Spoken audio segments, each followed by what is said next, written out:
Salam, Toyota Prius avtomobilin mühərrikidir, 30 gövdəli. Bu avtomobildə yağlanma getmədiyi üçün bu avtomobildə şaton blokdan çıxmışdır. Və buna bir neçə avtomobil ustaları baxaraq demişdi ki, bu mühərrik dəyişilməlidir. El arasında desək, mühərrik ölxanadan alınıb taxılmalıdır üstünə. Və biz buna ehtiyac duymadıq.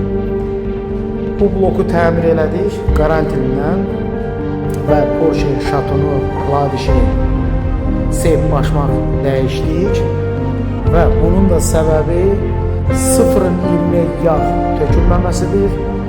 5-30, 5-40, 10-40, 15-40 Toyota Prius yağı deyib bəzi ustalar tökürlər ora yağı və mühərrikin sonu bu olur. Bu avtomobil çox qızmadığı üçün buna zavod 0-20-yə məsləhət görür. Bu adi avtomobil mühərriki deyil, bu hibriddir. Hibriddə 0-20-yə olur.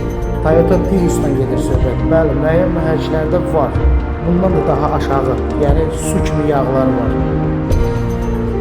Bu yağları usta yanına gedəndə dəyişməyə gördünüz ki, usta 5-40, 5-30, 10-40 məsləhət görürsə, tökməyin.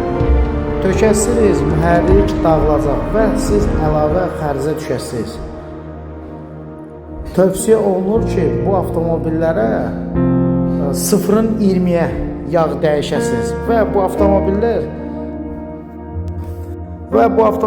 gözəl avtomobillərdir. Sadəcə bunun yağını düzgün tökmədiklərinə görə bu avtomobillər bax belə bir vəziyyətə qalır. Zavod tövsiyə edir ki, 0-20-yə yağ tökəsiniz.